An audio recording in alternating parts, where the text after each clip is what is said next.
What happens when the world's richest man marries the queen of helicopters? In one of the most romantic cities on earth, you get a 3-day wedding so extravagant, so exclusive, and so downright surreal it ends not with a royal banquet but with a pajama party. Yes, silk robes, slippers, and champagne until 4 a.m. Welcome to the final night of Jeff Bezos and Lauren Sanchez's $20 million wedding blowout in Venice, where billionaires slow danced in slippers. The Kardashians turned the canals into a fashion runway, and even Oprah let loose on the dance floor. This isn't just a party. This is luxury, love, and late-night legend. Let's get into it. Jeff Bezos and Lauren Sánchez, two of the most visible names in the worlds of tech media and high society. Nothing was ever going to be modest. After a 3-day wedding celebration in Venice that turned heads around the world, the newlyweds ended their dazzling nuptial festivities with what might be the most memorable night of all. A decadent, over-the-top pajama party that had billionaires, celebrities, media moguls, and royalty letting their hair down in silk robes and house slippers. This wasn't just a party, it was an after-party of mythic proportions, held on Saturday, June 28th, one day after the couple officially tied the knot in a romantic ceremony filled with candlelight couture and celebrity tears. This final bash was designed not to impress with grandeur but to completely disarm the glitz of the previous events with something that felt intimate, cheeky, and surprisingly playful. Of course, when your guest list includes Oprah Winfrey, Leonardo DiCaprio, Usher, the Kardashian family, and a host of other A-list icons, even something as seemingly casual as a pajama theme still ends up looking like a GQ editorial shoot crossed with a Fashion Week runway. According to People magazine, the party started around 7:00 p.m. and it didn't wind down until a bleary-eyed 4:00 a.m. A full 9 hours of luxury, laughter, and letting go. A source told People that everyone in attendance was wearing silken robes and slippers, creating what was essentially the choicest, most expensive slumber party in human history. No one was spared the theme. Even the richest man in the world and his newly minted wife got in on the cozy dress code. And make no mistake, even this laid-back aesthetic was carefully curated. Guests reportedly received custom designer slippers as gifts because what's a Bezos event without luxury souvenirs? The vibe was joyfully loose, a deliberate contrast to the elegance and formality of the wedding itself. Gone were the ball gowns, tuxedos, and sweeping red carpets from the night before. In their place, coordinated pajama sets, flowing silk robes, and house shoes that likely cost more than most people's rent. It was a celebration of comfort, but also a celebration of having arrived, of being part of the ultra-elite circle that could afford to celebrate love in Venice for 3 whole days with the kind of guest list and production budget usually reserved for the Oscars. And oh, how they danced. The dance floor was reportedly electric all night long, with performances by Usher and DJ Cassidy. The night wasn't just about sipping champagne under the stars. It was a full-blown concert experience, complete with mood lighting, curated playlists, and spontaneous jam sessions. Bezos and Sánchez, who had been all smiles throughout the weekend, reportedly skipped the traditional bride and groom first dance, opting instead to join the crowd, vibing and celebrating without ceremony. It was a move that felt less like a break from tradition and more like a deliberate rejection of formality in favor of real joy. And the guest list, let's just say, the Venice paparazzi had their lenses full.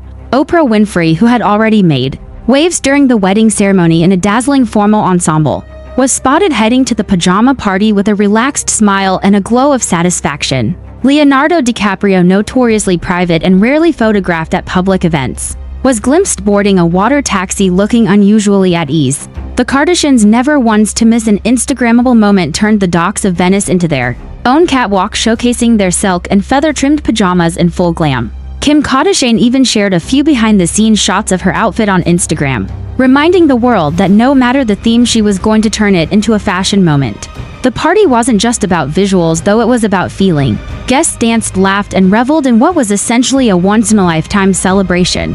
Many had already spent 2 days being ferried between grand venues, cocktail parties, and opulent dinners. But this night, the closing event, was the one that felt most intimate, most emotional, and most personal. It was a chance for the couple to be surrounded not just by wealth and prestige but by friends. It was a chance to breathe. Lauren Sánchez, whose fashion choices had been the talk of the wedding, especially her show-stopping Dolce & Gabbana wedding gown with its dramatic high neck and train, reportedly chose a silk pajama look that balanced elegance with playful charm. She and Bezos were spotted mingling on the dance floor, arms around each other, drinks in hand, and beaming with that unmistakable glow of newlyweds. Who had pulled off something truly unforgettable? What made the pajama party so powerful, though? Wasn't just its spectacle, it was the tone. It said, we've done the glamorous wedding. Now let's have fun, and fun they had. Between the dancing, the music, and the quiet moments shared over candlelit cocktails, guests were treated to a rare kind of atmosphere, one where fame, wealth, and world-changing influence could briefly take a backseat to human connection. There were no velvet ropes, no VIP booths, just laughter, music, and luxury loungewear. Photos and footage from the evening began to circulate in the days that followed, though carefully curated, of course. The couple, famously private despite their public images, allowed only controlled peeks into the party. The behind-the-scenes glimpses that did make it to social media quickly went viral. Kim Kardashian's Instagram posts alone generated millions of likes within hours. And while Bezos and Sanchez didn't post much themselves, their smiles and candid snaps told the story better than any press release ever could. The next morning, Sunday, June 29th, Venice was quieter. The canals, which had been bustling with water taxis full of celebrities and security details, began to return to their regular rhythm. One by one, guests began leaving the city. Some flew back to the States. Others jetted off to other European destinations, their private yachts waiting patiently in the nearby harbors. But the couple themselves, Jeff Bezos and Lauren Sánchez, offered one last charming moment. They were spotted waving to the crowd, hand in hand, beaming as they prepared to depart. There was no dramatic press conference, no over-the-top goodbye, just two people newly married, deeply in love, and surrounded by the kind of wealth and friendship that makes headlines and shapes narratives. The message was clear: their celebration was over, but their next chapter just beginning. It's rare that a wedding party can shift the cultural zeitgeist for even a few days, but this one did. From the elaborate decor and Dolce & Gabbana couture to the silk slippers and 4 a.m. dancing, Bezos and Sanchez gave the world a wedding that felt less like a private affair and more like a curated moment of modern myth-making. And by ending it all in pajamas, by choosing intimacy over yet another display of grandeur, they might have pulled off their boldest move of all. As the sun dipped behind the terracotta rooftops of Venice on Saturday, June 28th, the floating city began to take on a new surreal tone. Gondolas drifted silently across glittering canals, lights flickered on inside centuries-old palazzos, and along the private docks of an undisclosed luxury villa, a fleet of black water taxis lined up to receive guests wearing pajamas, but not just any pajamas. These were silk, custom embroidered, feathered, and couture designed by the likes of Valentino, Balmain, La Perla, and even Dolce & Gabbana. For most people, bedtime fashion means cotton and comfort. But for this elite circle of A-listers and billionaires, pajama party was simply another way to say unapologetically stylish. As one of the most anticipated celebrity weddings of the year reached its final night, the event seamlessly shifted tone from opulent and ceremonial to playful and surreal. The pajama theme allowed the final party to evolve beyond expectations, giving guests permission to quite literally let their hair down. There was a sense of whimsical rebellion in the air. Silk pajamas replaced tuxedos, designer robes trailed along marble floors, and yet no part of the night felt any less extravagant than the ones before. In fact, the casual dress code only made the glamour stand out more. The Kardashian-Jenner clan showed up in full force, turning the entrance to the party into a mini fashion show. Kim Kardashian, always the scene stealer, stunned in a custom pearl-trimmed champagne-colored silk set, with dramatic sleeves and a thigh-high slit in the robe paired with stilettos that clearly ignored the slipper portion of the theme. She posted backstage shots on her Instagram, including mirror selfies with "Sweet Dreams Only" #BeEasyOS wedding, captioning a carousel that also featured table setups, candlelight, and her monogrammed silk slippers. Kylie Jenner opted for a baby blue two-piece with feathery cuffs and matching eye mask atop her head for a cheeky twist, while Khloe went full glam in a satin lavender gown-length robe, giving of Hollywood starlet checking into a luxury spa vibes. Leonardo DiCaprio, the forever enigmatic Hollywood heartthrob, reportedly arrived quietly, with his inner circle dressed down in a navy silk pajama shirt and black slippers, his signature baseball cap completing the look. Sources said he kept mostly to himself, sipping an aged scotch and enjoying the music from a cozy corner. But even in the shadows, his presence turned heads. Oprah Winfrey was a walking moment herself. She wore a flowing floral-printed robe with gold accents and slippers lined with fox fur, and was said to have spent most of the evening catching up with longtime friends over candlelight and hors d'oeuvres before getting pulled onto the dance floor midway through the night. A video leaked later showing Oprah swaying and laughing alongside Lauren Sánchez, arms linked, champagne glasses in hand, a truly unforgettable image of sisterhood and celebration. And what about Jeff Bezos himself? He leaned all the way into the theme, reportedly donning a deep burgundy silk set embroidered with his initials on the breast pocket, and finished with matching suede slippers. Lauren, by his side all night, wore a breathtaking custom silk ivory robe loosely tied at the waist with her hair in relaxed curls, and skin glowing from hours of celebration. They weren't hosts, they were icons. And they didn't have to dominate the room with speeches or toasts. Their joy and their affection for each other was the energy that kept the party going. Entertainment was of course a showstopper. Usher, a longtime friend of the couple and a consummate performer, took the stage just before midnight and gave what many guests later called a private concert for the gods. He opened with a slow jam, nice and slow, naturally, then seed into which turned the previously swaying crowd into a full-on dance floor explosion. Even the shyest guests found themselves moving. Sánchez and Bezos were reportedly seen at the front laughing and mouthing the words "hands in the air," completely immersed in the moment. Later, DJ Cassidy, known for orchestrating parties for presidents and royalty, took over. His setlist was a masterclass in euphoric nostalgia, mixing 70s funk, early 2000s R&B, and international dance anthems that had the crowd grooving until long past 3:00 a.m. At one point, Cassidy reportedly called out, "This isn't just a wedding party, this is a dreamscape."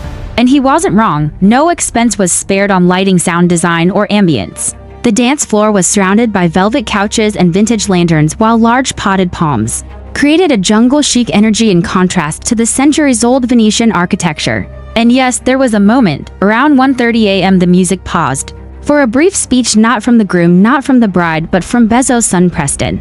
In an emotional short tribute, he thanked everyone for making the weekend unforgettable and raised a toast to love, to legacy, and to laughter in pajamas. The room erupted in applause, some guests teary-eyed, others raising their custom glasses in solidarity. It was an understated but incredibly meaningful note of gratitude. Behind the scenes, the logistics were mind-blowing. Security teams navigated the canal system to maintain a perimeter, while guests were shuttled by boat through secret docks and under bridges to avoid paparazzi. Caterers from Michelin-starred restaurants reportedly provided late-night comfort food, with a luxury twist: lobster sliders, truffle mac and cheese, gourmet gelato on tap, and custom cocktails named after the couple's favorite things: Blue Origin, Helipad, and Sanchez Sunset, according to one source. What made this final party resonate wasn't just the extravagance, it was the message it sent. Pajamas weren't just a theme, they were a statement that even with all the wealth, power, and spotlight, Jeff and Lauren were choosing comfort and community over pretension. It was as if they were saying, "This is us, this is real." In a world where image is everything, the pajama party peeled back the curtain, just enough to show something raw and refreshingly human. By Sunday morning, Venice began to sigh again. The guests, their private jets waiting, began to trickle out. Some stopped for espresso at the Aman, others quietly slipped out of their luxury hotels into water taxis heading for secluded airports. But the buzz didn't die. Photos flooded Instagram, media outlets scrambled to get quotes, and fashion analysts began dissecting what would become the pajama trend of the season. Even major publications like Vogue, The Cut, and Vanity Fair ran retrospectives of the weekend, calling the party a bold pivot in wedding culture.